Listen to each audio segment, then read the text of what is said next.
Hey everybody, and welcome back to another exciting episode of Indie Corner Radio. I'm your host, Jonathan Moody, and I am gonna butcher your name so bad. I am so sorry. I am sure you get that a lot. But You- I'm gonna try. It's Amber Doig-Thorne? Yeah, you Okay. got it right. You're like one of the few people who actually gets it right first try. So thank you. Okay. All right. So I'm just like, oh God, I'm gonna say it. I actually I practiced. I went and I listened to other people say it, and some people said it Oh, differently, and I'm like, oh God, so I get all sorts. I've had doig, diog, doing. I've just become gee, like a sound effect by this point. yeah, doing, like I could see that the Exactly. being like a problem of like I'm sure was it always like that in school and stuff too? Yeah, so I think at school it just became Doing for a while. So my surname is Doig-Thorne. Doig's from my mum's side of the family, and Thorne's from my dad's side of the family. And people just couldn't say Doig-Thorne, so I just ended up being Doing, and then it was Doing Doing. I had so many weird nicknames. So many. Come over here and hang out with me, doing doing, Oh Honestly, Lord. I was just like, should I just like bound over there like Tigger? Is that's what people expecting now from my name? I don't know. Well, it goes well with Winnie the Pooh, even though Tigger's not in this one, which was I think I heard something about that. There was an issue with like the rights or some issue or something. But Yeah, so anywho, Tigger's got copyright. Yeah, I think he comes out of copyright in 2024. So I think I know the filmmakers want to do like five Winnie the Pooh films. So I'm guessing Tigger will be in like the third one. well, and why not? They made enough money on the first one, which I think They they weren't really do. surprised. They were a little bit more surprised about. Well, I mean, it was Winnie the Pooh. No matter what, it was gonna, it's gonna make money, Exactly. you know. But anyway, welcome, Amber. I'm very happy to chat with you. So how did you like, because you're a vlogger, you interview people as well, like me. You act. Do you write? I do, yeah. So I had my first writing commission with BBC Three a few years ago for a comedy short as part of their like laugh lessons, which Oh, was really nice. cool. So I have technically a writing commission, but I feel like I haven't earned the title of writer yet. I think I need to write a few more official things first, but I do enjoy writing. No, no, no. I've been told you're a writer if you say you're a writer. Like once you And I start will say I'm actually a writer. doing something, yeah, then you're a writer. Because like Fair I hear that all the time that like, oh, I need to have this amount of money. Professionally speaking, maybe, professional writer, but like if you write anything, you're a writer. This is true. I like this. I like your way of thinking. No problem. So yeah, and you've interviewed some amazing guests, and I'm sure you get that all the time. Like, oh my God, how awesome! Like Arnold Schwarzenegger, Keanu freaking Reeves. I mean, Oh, he was one of my favorites. He was such a sweetheart. Like, I just think he's such a pure human being. And honestly, he was probably my favorite interview just because he's like a hero of mine. Like, I love doing my own stunts and doing a lot of like firearms training and screen combat training. And I feel like he is the perfect example of an actor who wants to be fully immersed in the character. He tries to do his own stunts. He got like a black belt in karate or whatever it is. Like, the amount of training he did for John Wick was insane. It's like as an actor, I'm like, that's so inspirational. Like, I aspire to be at his level one day. I think he's amazing. and he also seems like the most calmest dude. Like, you ever Very seen? chill. I mean, I see all these interviews with him. Even in the one he did with you, he was just like so just waiting for the answer, and then just, oh yeah, I know, right? And I'm like, dude, how? I don't know, man. I'm anxious all the time, so I kind of always have that vibe, but like I don't know what That he man has does. zero anxiety. He must do a lot of meditation or something. I don't know what he's doing, but it's working because I've never seen him anything other than being like cool as a cucumber. That's what I want to know, but I don't think he's gonna give anybody his secrets, like in an interview. If I interview him again, I'm gonna have to ask him that question, and I'll just say, "Look, Mr. Reeves, I'm not leaving until we know your secret. You got to tell me." So, wait. And he'll tell you in the calmest way possible, or something. That's He'll be insane. like, Look, Amber, you just gotta enjoy life, you know. I feel like that will be his answer. There's no big secret. He's just a chill guy. Yeah, and like you never hear any scandals coming from him. You never hear any bad things. Like nobody's ever said, "Oh man, Keanu Reeves had like," because everybody has bad days, right? Yeah. Like you would This think man by does not have. now, does Mhm. he not have a bad day, or does he I just don't have think like so. we can't see it publicly? I guess. Maybe he hides that away at home, but I don't know. I think there's a few people who just seem like genuinely amazing humans, and he seems like one of them. I've seen so many photos of him like riding the subway in New York to get to work, and like saying every film that he's on, like he'll take a pay cut so that like a female co-star can get paid more. I just think it's really nice. Like, not many people do that, so I appreciate it. Now, do you like? I mean, when you look at somebody like them, you say you aspire to be like them, but do you feel like yourself? Do you have a lot of those qualities? I would like to think so. I think we would all like to think so. I've grown up with two very caring parents. Like my dad is, to me, like the perfect example of what I want to be. He's just so caring. Like he always puts everyone ahead of himself, and he's just like the nicest human being I've ever met in my entire life. So whenever I have to like make a decision or something, I think like, what would my dad do? And I just try to be more like him. That sounds so cringy. WWDD. What would my dad What do? would my dad do? I knew you were going to say that. Nice. So yeah, I no, I love that though. Because well, I mean, having like a strong family vibe and I I saw like a TikTok because you do TikToks as well, and you've been doing them for years, I guess. Probably since the pandemic, I would guess, right? That's when Yeah, I started literally just before the pandemic, which is crazy because then everything just like blew up overnight, which was awesome. because everybody was home and they're like scrolling their I TikToks and like, had nothing else who's to do. who's this Amber? Oh, okay. And then all of a sudden out of nowhere you get like so many hits and do you have any secrets to that? Like to your success with TikTok? So the thing is that I've been doing social media videos since I graduated from uni at the end of 2016. And it was never anything that I planned to do. In my last 6 months at uni, I just started making like funny comedy videos, and one thing led to another. They went really viral, and then in the space of a year, I had grown to about 1 million followers on Facebook. Now I'm sitting on around 3 million combined followers, and that's mostly from like my comedy sketches, film interviews, film set visits. I think my key piece of advice is to be persistent. Like now, I spend so much of my time acting that I can't really post as much as I used to. But I think the trap that a lot of people fall into is they'll post one really good video, which might perform really well and get a lot of views, and then they think they can just leave it. But if that's the thing, you should like kind of stay on that road, stay on that wave and try and post as much as you can. That's the one thing that I've noticed between people who really seem to be taking off and people who have like a bit of a slower trajectory when it comes to followers and views. That's a good point. I noticed like a lot of people talking about how you need to post at least like 3 to 5 videos a day, which sounds like a lot. Um, I but that's personally like when think you that's a start lot. out because like that's how you get attention, Yeah. is your videos. So if you put like, put out the feelers to like, 10 videos and something, maybe one of them will do really well, and then the other ones will at least get some notice and get you followers. Mhm. I've been noticing that the more content I put up per day, I do get more like people replying to it or something, which is good. But it's also a little bit like scary when you have multiple platforms and stuff. How There's do a you, lot to do. It's right? this is the thing, it's like a full-time job. Yeah, how do you do it? Like, do you have a social media manager now?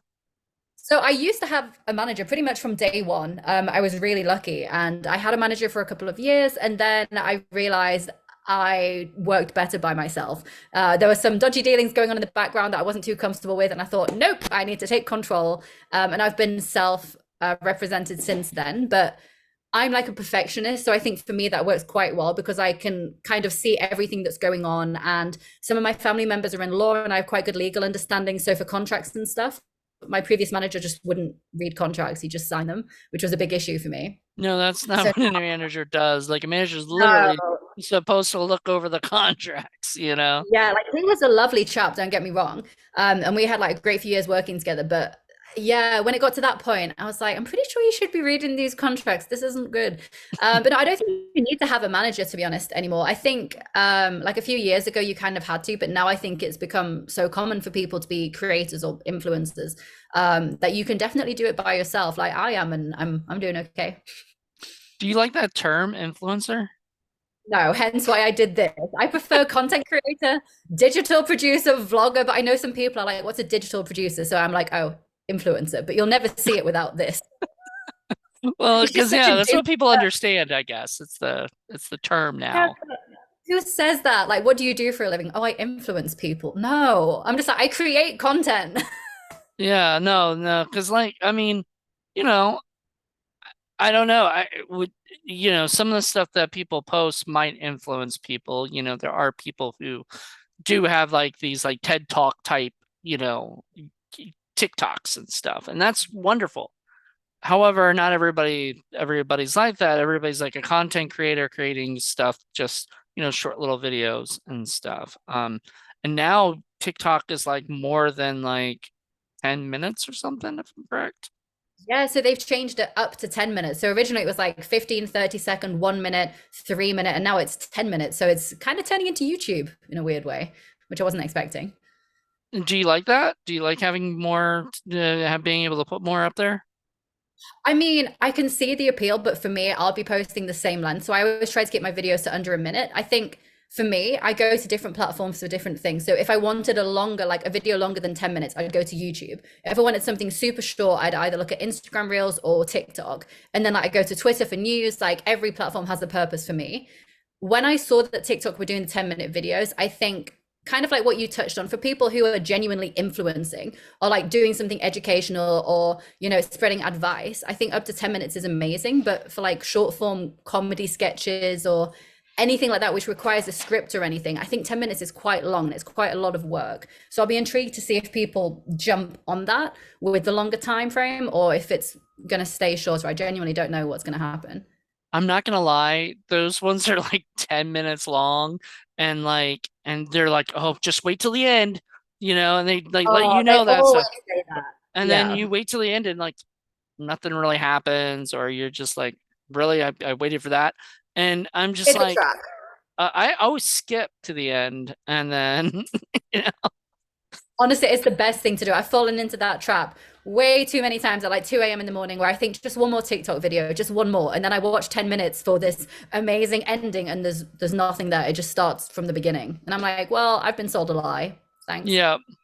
I mean, but I guess that's the way they I don't know because like does like TikTok pay you by the like at all? Like, are there like, because in YouTube you can get paid by different things, but I don't know if TikTok you can. So I shook my head, but actually, yes, they can pay you. So they have what is it called? I know they have Creator Marketplace, which is where you can do like sponsored posts and brand deals. But then they also have it's kind of like YouTube ad revenue, but I think YouTube pays more, if I'm Hmm. not mistaken. Like I had a video last year which I think got about 40 million views, and I don't think I got paid anything on TikTok. Hmm. Damn. Yeah. But yeah. I love TikTok though, like not saying anything negative against them, but that one surprised me. Well, what I tend to do, and I like talking to you because you know about this stuff, and I'm still learning myself. Like even though I tried to get into TikTok back in the pandemic, and I still didn't understand anything in the beginning. And now I think I'm starting to get stuff or whatever. But like this, our interview would be on YouTube and be on podcast, so it would be both versions. But then like little clips and stuff would be on TikTok to kind of just show you, show people what we're talking about. And probably, TikTok tutorial type things right now will be on TikTok for that because that's awesome. But aside from that, like I don't understand anything about this stuff. So I'm always fascinated. And for some reason my phone heard something, so it started moving. Anyway. Yeah, so I'm always like, interested in like learning about the social media stuff 'cause it's still a mystery to me, like I Honestly, don't I've get it. been doing this. a long time and I'm still learning because it's constantly changing. Like the algorithm for each platform changes on, if I'm not mistaken, like a monthly basis. So like videos that might do well now might not do well in 2 months, they might do even better in 2 years. You never know, which Mhm. I think that's kind of exciting, but in a way it does make it more difficult. And I feel like you can never fully understand like a platform, or it's not like people always say, what's like the formula to a viral video? And I'm like, there isn't one. Like there is maybe for a specific day, and like today, for example, okay, this is what you can do today. But then tomorrow it'll be completely different because it just depends what's going on in the world, like the type of trends that people are like jumping onto, what type of content they want to see. It's just, yeah, it changes all the time. Do you do any of the trends? So I used to, oh my goodness, during COVID times, I was at home with nothing else to do. I jumped onto all of the TikTok trends. I wrote my parents into doing it. Oh my goodness, we did the TikTok dances, we did I, the cooking trends, we did everything. I saw a prank you did on the TikTok or whatever. I think you tagged it on your top, and it's like you were just started singing, and your parents were like, "What the hell?" Yeah, it Yeah. was this Shakira song. I can't remember. I saw someone do it on an escalator, and they were going down an escalator in a shopping mall, and they had their headphones in and the Shakira song started singing, and then they just shouted like this one part of the chorus and everyone was like, "Oh my God." And I thought, I know who'll find this funny. I'll do this to my parents. And my dad, like you've seen the video, he literally like jumps out of his skin. I don't know how his whole body like lifted off the sofa like that, but I really got him. That was a good one. Yeah, that was. The look on your face when you realized like you shocked the hell out of them was awesome. I Um, felt bad, but I was also loving it. yeah, actually, there was the exact same expression I saw in that, which brings me to your acting too. So, is that what you like? I'm guessing you didn't like, kind of want to be a social media influencer or whatever. Like that wasn't your thing, that wasn't originally your idea. You wanted to be an actress and Yeah. stuff. So, did you go to school for it? So here's the thing. I've wanted to be an actor since I was a child.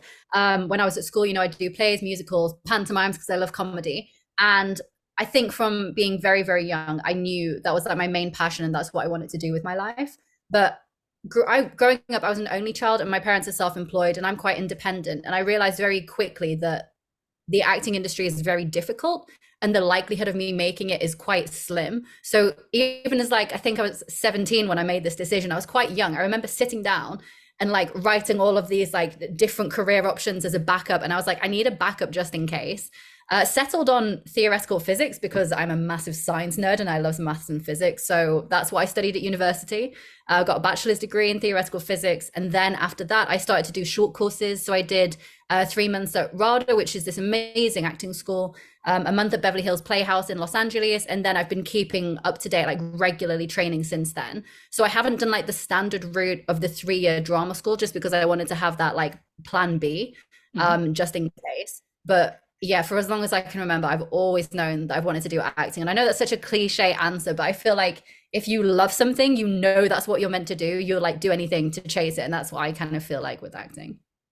It's funny because like when I was a kid, that's what I wanted. And then I got older and I started really feeling like more toward writing and everything, but still like acting, and everything. But it was more writing and directing and other things like that that got me hooked. So I get it. Like when you find that passion though, like, as when you're young, you feel that passion, you shouldn't. And I always tell people like, don't quit, because like I mean, it's if you really love it. If you don't love it and you don't want to do it anymore, don't do it because, this is not this is not for you then.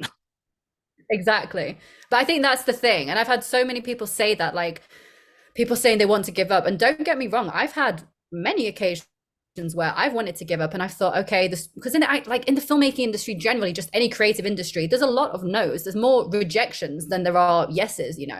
And it's tough and you have to have really thick skin. And the amount of interviews that I've seen on like Jonathan Ross or Graham Norton with big A-list actors who've said the exact same thing, that they were at a point in their career where they thought they were just going to give up because they were fed up of the rejections. But normally that's the point where that golden opportunity comes along that changes their life, and it's their breakthrough role or their first leading role in a feature film, whatever it may be. But I think everyone goes through that, and just like you said, like I think that's the key thing. Just if you know that's what your passion is and that's what you want to do, just keep doing it and don't let anyone tell you otherwise. Well, I think more people should understand that, like, because I mean, once again, from a director's point of view, uh, like you could be up for a role, right? And you could give your best performance, right? The like you could be like the most amazing character, you could be in it. And Yeah. I as the director might see somebody else just do something a little bit more for what I want and then be like, I'm sorry, I'm gonna have to go with that person. And it could be your best day. You think, I got that role. And you didn't, Mhm. and then you're upset. But then that next role, you could totally get that, that was perfect. But it's nothing against the actor. And the Yeah. actor's got to realize that. But a lot of times when you're faced with a lot of no's, they think it's, because of that. Mhm. I think when I started out, I kind of fell into that trap and I would take the nose really personally. And then I watched an interview with, I can't remember who it was, but it was a really famous casting director. And someone said to them, is it, silly question, but is it down to talent, the people that you cast, or do you sometimes look for other things? And this casting director was like, obviously talent plays a huge part, but they were like, for example, once they had this film that they were casting, and they said the director was sat next to them, and there were two actors that were basically of equal talent. One, let's say A, was slightly better than B, but no joke, the director said that person B had a nose that reminded them of their brother. So person B got cast because the director was like, I like that quality. Every time I see him, it's going to remind me of my brother. And he said that to the casting director, and they cast that person, even though they admitted they were slightly less talented. And then I've heard other stories where people have been cast because they had hair like slightly closer to the color of a character. If, for example, it's from like an adaptation of a book or a video game, even though hair dye exists, this one never gets to me. I always find it strange. But I think once I realized that actually sometimes it's not even down to your talent, it could be down to the fact that you're an inch too short, or your eyebrows are the wrong shape, or your eyes are the wrong color. Like, I think the majority of the time it's actually probably down to maybe something completely out of your control. Obviously, talent plays a big, big role, of course, but I think accepting that maybe, I don't know, half of the time it's not actually anything to do with you and it's completely out of your control. To me, that made me way more comfortable with the rejections. And now if I get a no, I don't think, oh, my acting was bad. I think, oh, okay, maybe I wasn't talented enough, but maybe my hair's too dark, something silly Right. like that. Yeah, well, no, you hit it on the nail because, like, the thing is, like, I was listening to, I think it was Danielle Harris, the actress Danielle Harris, was being interviewed by Rob Zombie, or whatever. And one of the things she said was that she hates doing like in-person auditions because all of a sudden they look right to her height. You know, and they say, no, she's not, like, they'll instantly say she's not right for the role because of her height, and she's like, I can wear lifts, I can, you can angle it differently, it doesn't matter. But like, instant they see her as short, short as she is or whatever, they automatically think that, and that's why she'd prefer like video, And it's auditions close up for. like this framing, and then you can't see the height, and you're just basing it on the talent. Yep. Exactly. And so, I mean, is that what you prefer, or do you like in person? To be honest, I feel like you can make a better connection in person. From the in-person auditions that I've had, I enjoy them more than a self-tape because I like having that. You can bounce the energy off the reader and having the casting director there to give you feedback on the spot. I really like that. But I do really like self-tapes as well. I think like doing more self-tapes is really great because it's made it so accessible for people. Because I live in central London, so for me to go to an audition in central London, it probably cost me like £4 or something. But the amount of actors that don't live in London that have to like take a day off work and take a train into the city, and then it's like £100 for an audition. I remember before COVID thinking this is like a really, really expensive career just to even try and get a role. So like I'm very grateful for self-tapes because I feel like I said it's made it more accessible. But energy wise, I think it's nicer being in the room, just like I said, for the reason of making better connections. But that's just me. I know some people prefer like one or the other. Yeah, well, also I see that you're like also you live part-time, I guess, in LA, you know? So do you do stuff out there as well? So I've never lived there. It's just one of those places that I've been to. When I was younger, I'd go every year with my parents. We'd spend at least 2 weeks, if not 4 weeks there a year. And then when I moved to London, I started trying to do the same and visiting different areas. And I think apart from London and York, where I'm from originally, like Los Angeles is probably my happy place. Like that's where I feel most comfortable and like most relaxed. And I just like being there because I feel like it's the same with London and New York as well. There's so many creative people there. And I feel like as a creative person, you can literally sense it in the air. And I feel like there's just so much possibilities and especially the weather. The weather out there is amazing. Yeah.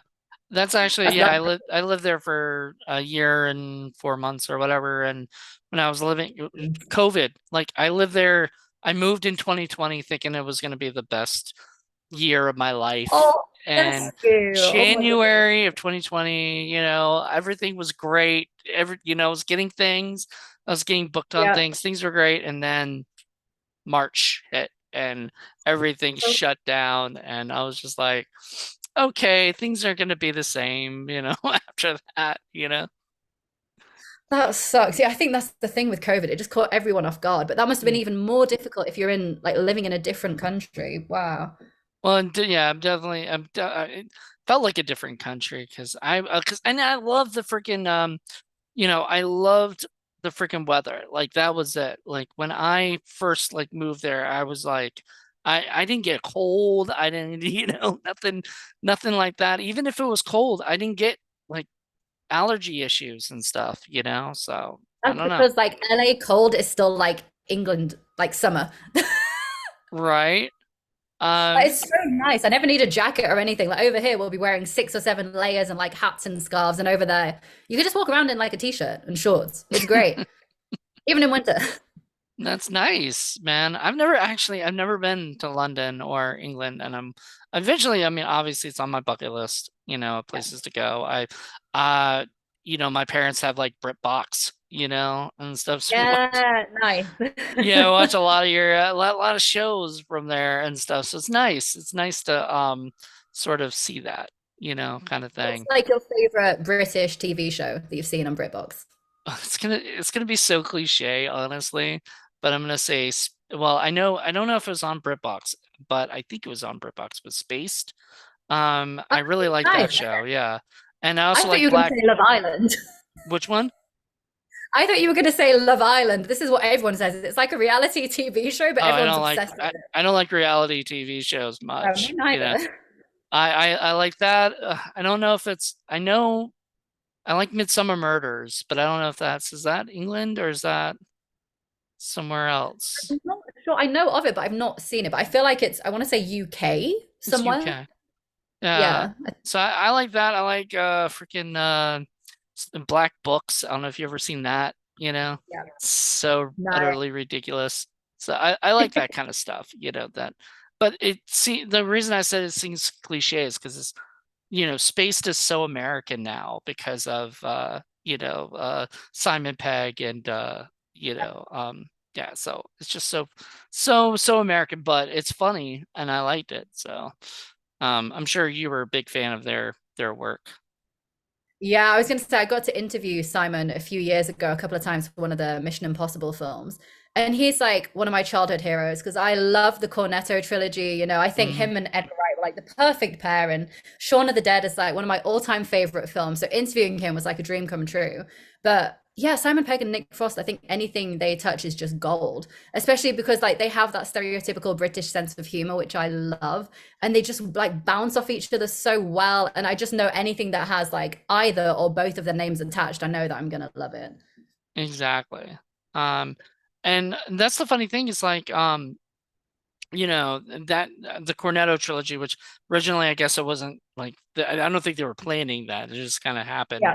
But like that just that got me. Shaun of the Dead, just I don't like zombie movies and I only like zombie comedies. So Well, that is like a zombie comedy, to be fair. right. So Yeah. I absolutely love that movie. And that's the thing. So if you can make as well, I do like Night of the Living Dead, but that's a different reason for it.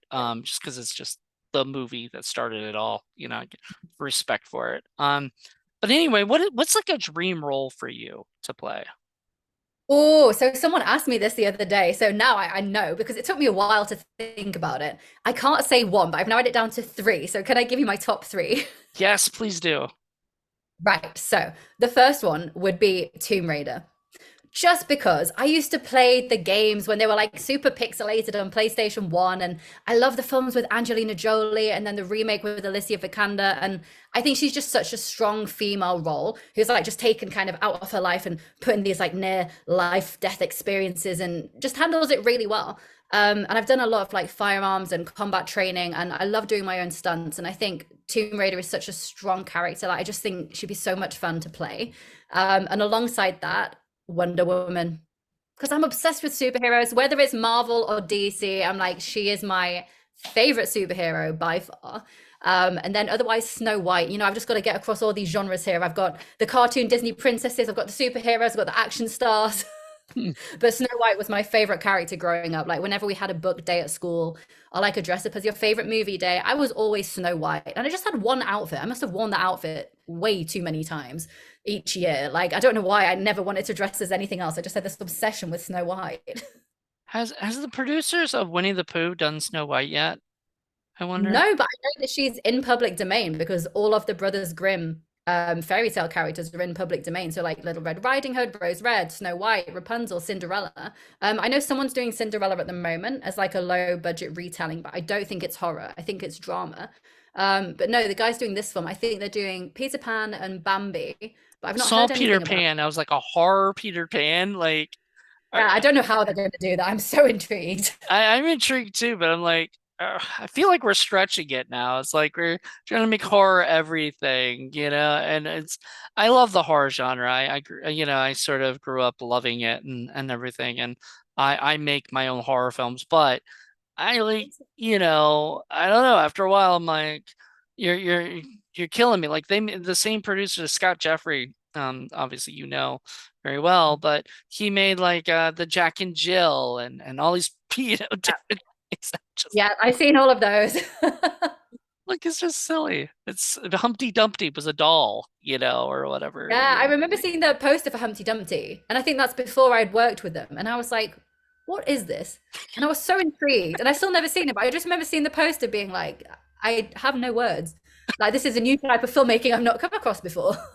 I was kind of bummed though, because like a doll seems like a little bit of a, kind of scapegoat kind of thing. Like you could just freaking make a big Humpty Dumpty character like they Yeah, I did mean, with if we can make like a 6 foot tall human sized Pooh Bear, I'm pretty sure they can make like a big Humpty Dumpty. which I was surprised. Like Pooh and Piglet especially. I mean, good God, that was scary in a way. Like he was Imagine probably being chased through them, like through a forest by them at nighttime. That was terrifying. I didn't even well, need to act. Like, as Amber, I was scared. I'm like, this is a weird scenario to be in. like what if this is not a real film? What if these people are really trying to kill me as Piglet and they're just using the film as a way to, you know, that That would that make a that's great actually plot terrifying to twist. think.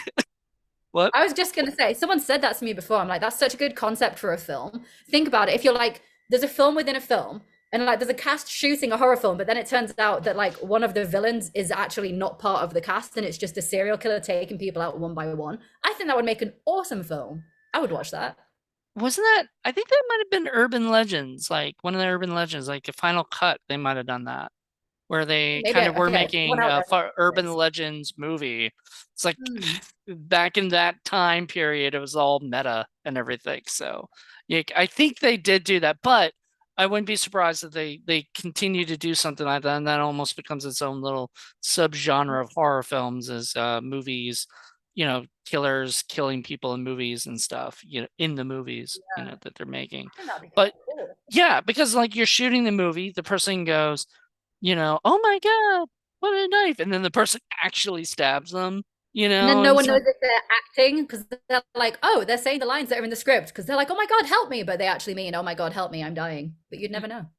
what a great actor. That's an Oscar performing, performance right there. Let's, I love that. I just think it'd have to be like a horror comedy, but I just think that'd be so funny. Yeah, that would be hilarious. I think that after a while, yeah, you should make that. That should be one of your One of your Honestly, projects. I'm so tempted. I've had that idea for the longest time. So, okay, trust me, one day I will make it. I'll make this promise Okay. now, just 'cause I really want to. You all heard it here first. She's gonna make that movie. But did you like the horror genre? Yeah, oh my God, I'm obsessed with horror films. Like growing up, I think other kids would like go for ice cream with their parents and go to a theme park, and like my mum would be taking me to the cinema to watch Saw. Like I just grew up with horror films, and my parents love the horror genre, and so do I. And that's one of the reasons why when I started acting, I kind of fell into horror films. I've done maybe like 24, 25 British horror feature films now. And it's I think because it's one of my favorite genres to watch, it's also one of my favorite genres to act in. And you just have so much fun on horror sets because you're just put in the most like insane scenarios. And acting is always meant to be like grounded in reality, but there's so many weird situations that you just can't imagine, like being tied up and tortured by Piglet.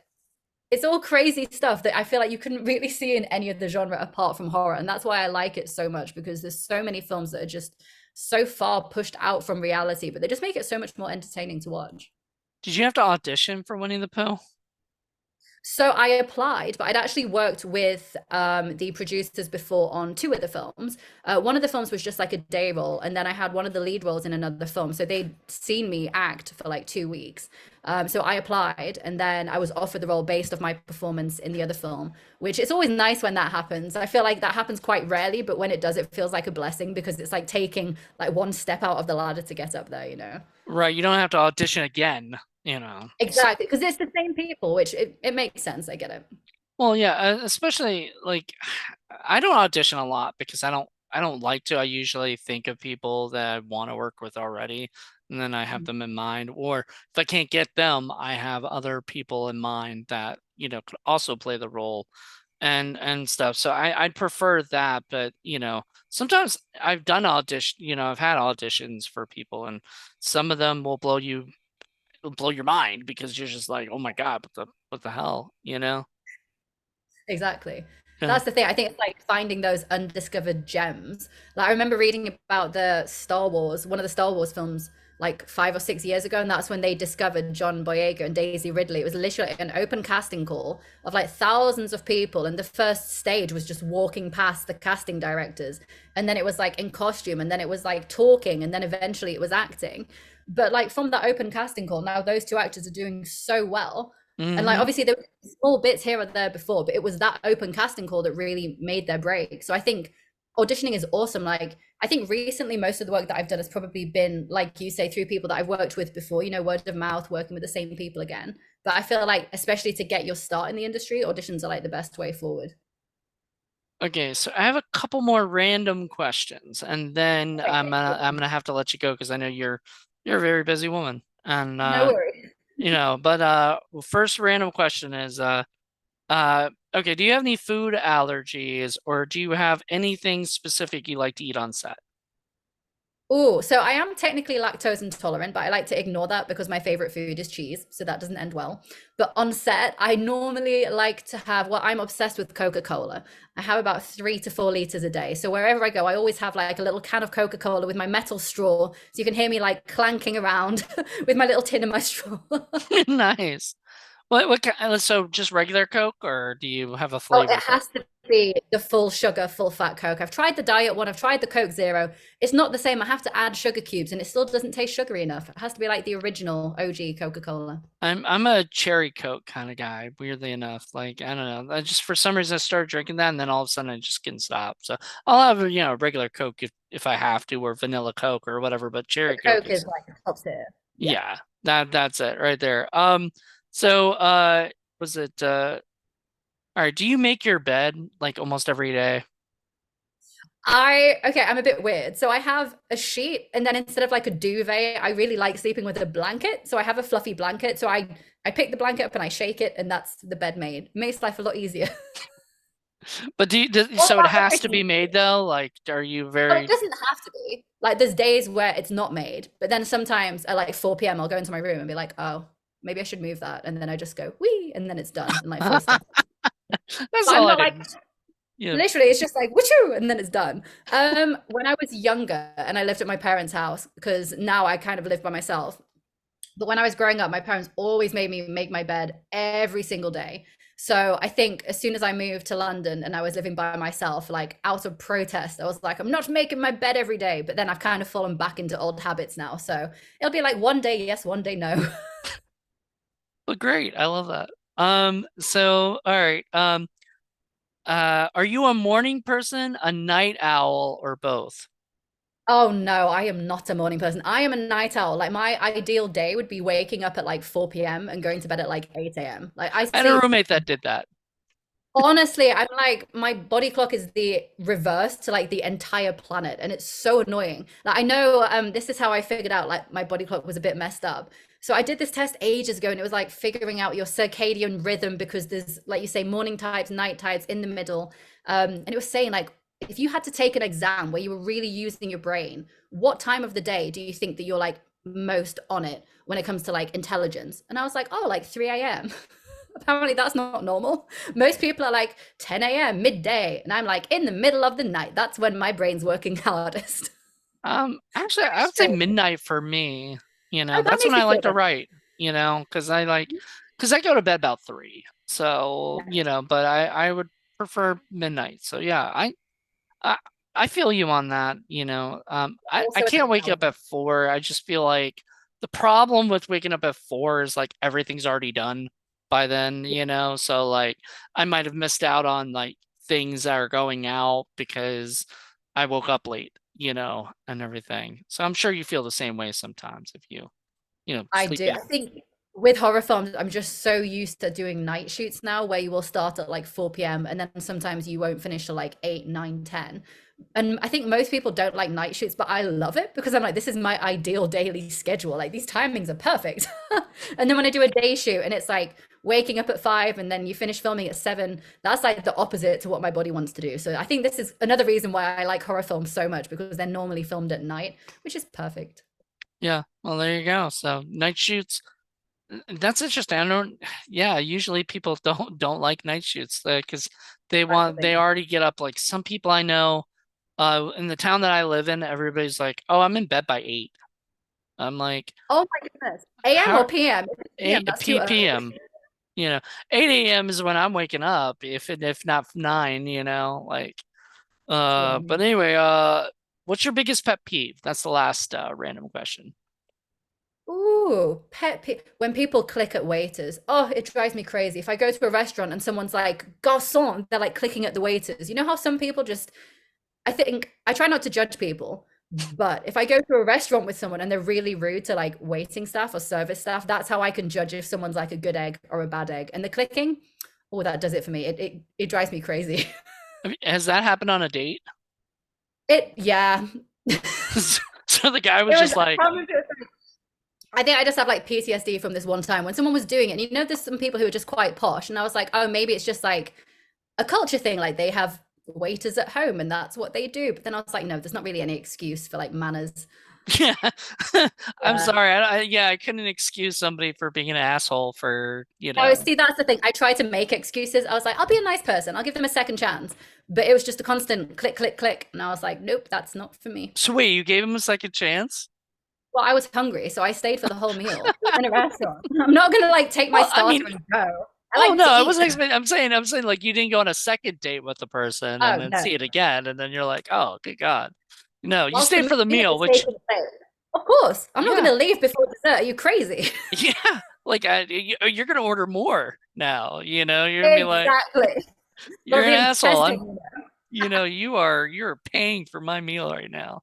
Um, well, thank you, Amber. This is awesome. Really appreciate it. Oh, I love chatting with you. And once again, by the time this is out, Winnie the Pooh, Blood and Honey should be available on Blu-ray, DVD, I believe. It's coming out like April 14th or something, I think is what I it's saw. around 14th, 16th. Yeah. Yeah, so yeah, I'm really excited. People are going to be able to see that haven't had the chance to, and I'm hoping it's on like a streaming channel, streaming platform. But thank you so much. And is there how can people reach you if they like to contact you? So luckily, because I create content on the social media, I'm on all of the social media platforms. So if you want to find me on TikTok, Facebook, Instagram, YouTube, Twitter, you name it, I am on it. And it's just my full name. I'm not very imaginative, so some people have really cool usernames, but for me, it's just my full name, which is Amber Doig-Thorne. And I try to respond to all messages. So if you have any questions about the film, just fire them my way, and I'll try and respond. Have you gotten a lot of questions? Yes, so many. It's like half questions and half just people getting really excited at the fact that I have like a kind of standoff with Piglet. Well, there It's you like, go. Like you can say that, like you can put that on your resume, you know, and everything. I killed Piglet, take that one out of the box. Who else can say that? Yeah. Yeah, you took him down, man. He was a beast too, man. He was I just love that they were talking about how scary, and I was like, this is Piglet. Like Yep. what? Like I he's know. I never in a million years would have thought that Piglet could be scary. But then when I saw the mask and the costume, I was like, oh, I get it. I get it. yeah, That's terrifying. he was terrifying. So there you go. Well, thank you so much. And everybody else, go check out Winnie the Pooh, Blood and Honey. Check out Amber's stuff. I mean, you've got a YouTube channel, I believe, too, if I'm correct, as well, and TikToks, everything. So you're doing amazing stuff. And once again, if you see Keanu Reeves, ask him why he's so calm. I want to know what his secret Well, is. I will ask just for you, Jonathan. Okay, thank you. You don't have to mention my name, but I do want to know. She's gonna have to send the information to me for sure. This is fine. But no, it was such a pleasure talking to you. That was such a fun interview. I love those like random questions at the end. I like live for interviews like this. I love doing that too because like after a while, and I was trying to think of some because we don't know each other personally, so I have no idea like any of these things, sort of thing. And Yeah. I don't know what to ask you exactly, except obviously Winnie the Pooh stuff. But I was just like, you know what? Random like these. And I'm gonna try to do them for more, more and more interviews because they are kind of fun. Like people don't have a clue what you're gonna be asking. Exactly. Like I try to do the same thing when I do interviews because I think so many people just ask like the very standard questions like why did you want to get involved in the project? Tell us about your character. What was your favorite moment from filming? And like, I've experienced that now being on the other side, like being the interviewee. So many interviews, I get asked the same question, and after a while, like obviously you have an opinion and you have an answer, and I try to change my answers a little bit, but they all kind of sound the same. So when you get these like fun questions, it's so nice and it kind of throws you off, but in a good way, because you can just relax and be like, oh, like I love getting a new question. I get so excited when I hear a new question. Never been asked that before, huh? Well, you did get asked before about your dream role, which is a I typical. did, but I think that's a really good question, though. I like that question because I get to talk about roles that I'm passionate about, which I'd love to play. And I'm like, this is an opportunity to talk about my favorite characters. So I'm not complaining. Okay, okay, good. Well, everybody check her out and see all the amazing stuff she's doing. Thank you, Amber, and thank you guys for checking this out. Until 2 weeks from now, we'll be back. Until then, bye.